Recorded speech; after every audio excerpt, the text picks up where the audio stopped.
Hello. Figured maybe I'd give a slightly different view instead of my ugly mug.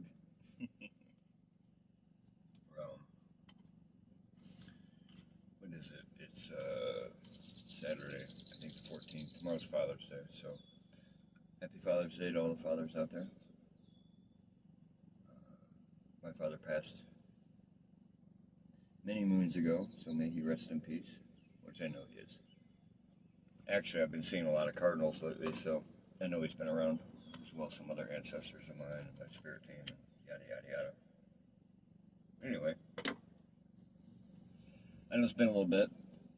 I've been busy as a one-armed paper hanger, as they say. Um, Work.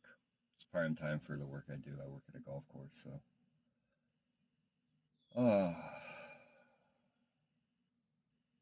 A lot of information coming in, a lot of downloads recently. Very powerful moon we just went through. I don't know all the details of the astrology, I just know what I feel.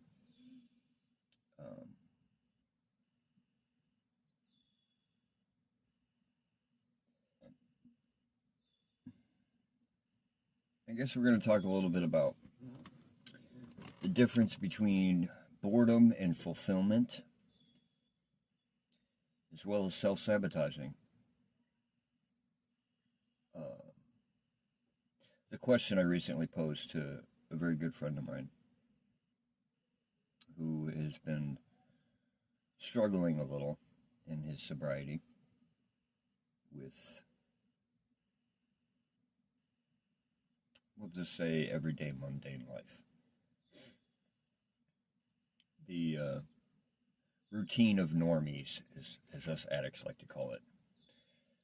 You know, as an addict in recovery and living in sobriety, I can tell you firsthand, and this extends through all types of addiction, including different types of codependency as well. You get used to a particular lifestyle.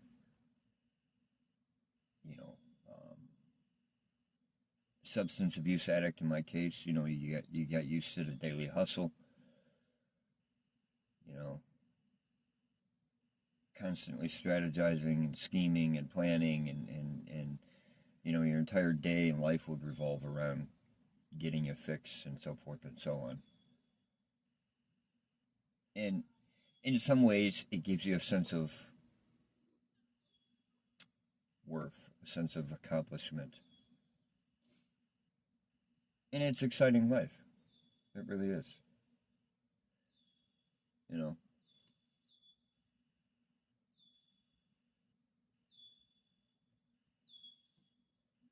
So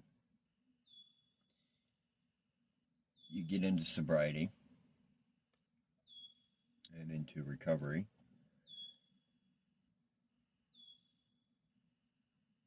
And oftentimes what's happened is you realize that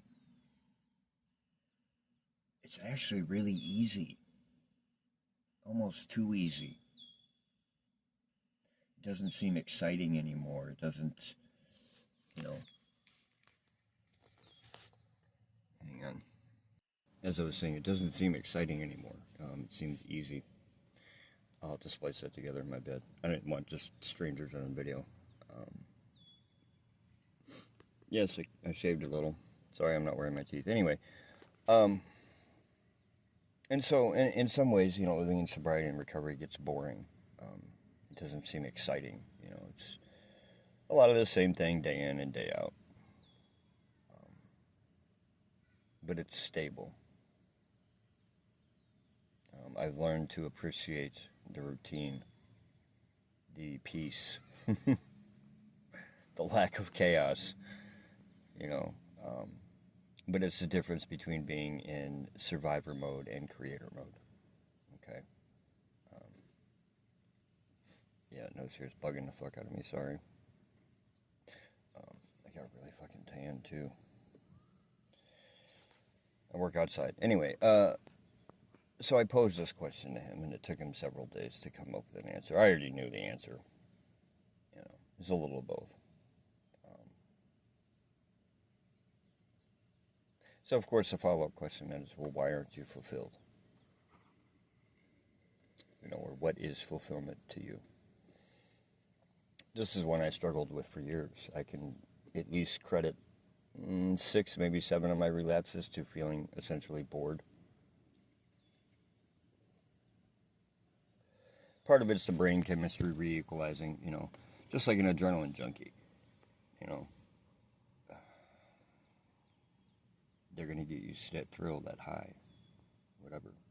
People pleaser, same thing. They're going to get used to constantly getting accolades and whatnot, because you're going to an external source to validate and give yourself a sense of self-worth. Usually because you don't feel worthy of love in some way, shape, or form. Acceptance is a form of love. In my experience, it's, as I've stated many other times, it's feeling worthy of the love of the divine as well as the love of the self. There's a lot that goes on subconsciously that fuels, I guess is a good way to put it, a particular behavior pattern, and what causes you to normalize certain things in your life. And there's a lot of brain chemistry that goes along with, having a chaotic or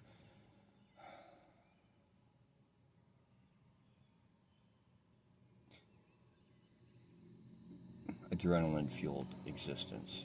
When you're in survival mode and you accomplish a certain goal that lends to what your brain perceives as survival,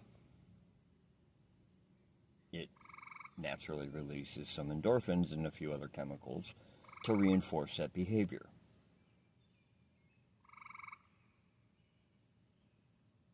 That's how the brain works.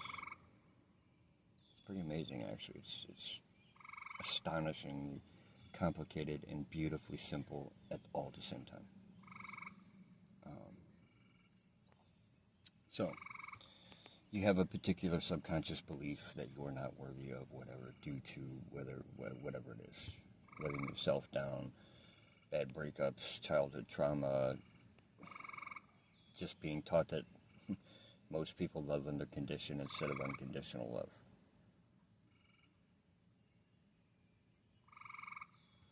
I can't answer the question of what this person sees as fulfillment. I can barely answer it for myself. I'm not by any means perfect.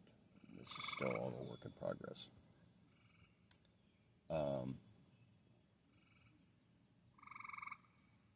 I have learned to get fulfillment from the simpler things in life. From my peace, my serenity, the boring routine. Maybe it's an age thing, I don't know. I can tell you a big part of it is a self-love thing. I don't know if I've mentioned it before in other videos, but 444. One of the most effective prayers I've ever said in recovery and in sobriety is for the divine to grant me the willingness to love myself the way the divine loves me, unconditionally. And it's helped with a lot of that inner child healing, and it's helped me to discern and discover certain behavior patterns, because I myself self-sabotage a lot in my life for the last 20 plus years. That's what addicts do. It's not just addicts, by the way. Although in this day and age, everybody, as far as I'm concerned, is a form of an addict in some way, shape, or form. Whether it be social media or something else. There's so much instant gratification in a society that we've built that to not suffer from some type of addictive behavior is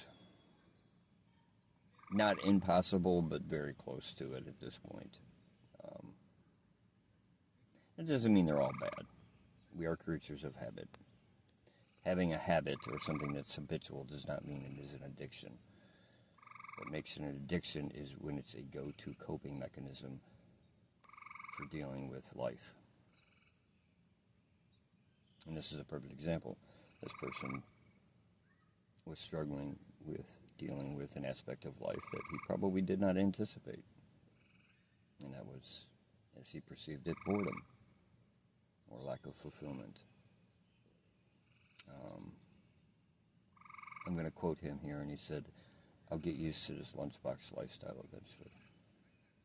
I responded with, "Why does it have to be a lunchbox? Why does it have to be so contained, so restrictive? It's a very lack mindset." I said, "Why don't you look at it as an open canvas instead? Sure, it's still square. Sure, it still has a border, but you can create whatever you want on it." It's taken me a long time to retrain my brain to look at life that way and to try to consistently stay in the mindset of creating instead of reacting. So, in my experience, self-sabotaging comes from just ingrained behavior patterns that we were taught at a very young, impressionable age. Not even that particular pattern, but we were taught that love was only reciprocal under certain conditions. And because of that, the subconscious mind, which always seeks to validate itself, will produce behaviors in situations and in relationships in order for you to prove to yourself time and time again that you're worthy of love.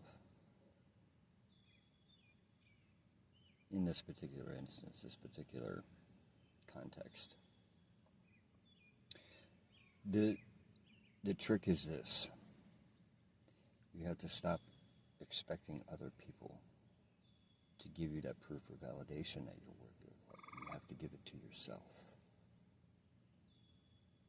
You see, the subconscious mind doesn't know the difference between good or bad. All it knows is when this particular thing happens, this is the result. It's basically a computer. It does exactly what you tell it to do. The trick is just figuring out the language and how to tell it to do something different. And of course, that's different for every individual. There's some universals, but do I know them all? No. I don't have a degree in psychology or anything like that. This is most of what I speak on is from personal experience. So,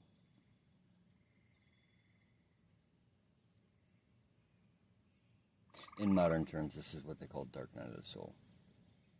Asking yourself those tough questions, getting past that initial why and dig a few layers deeper. Get down to the root cause and condition. Be brutally honest with yourself.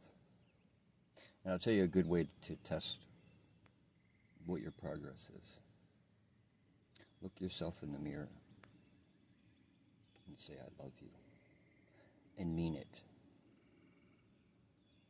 If you have any inkling of doubt, a wince, feeling uncomfortable, first of all, if you can't even hold your own eye contact in the mirror for more than 10 seconds, you've got some work to do. Try it. You'd be surprised. All right. Talk to you guys soon.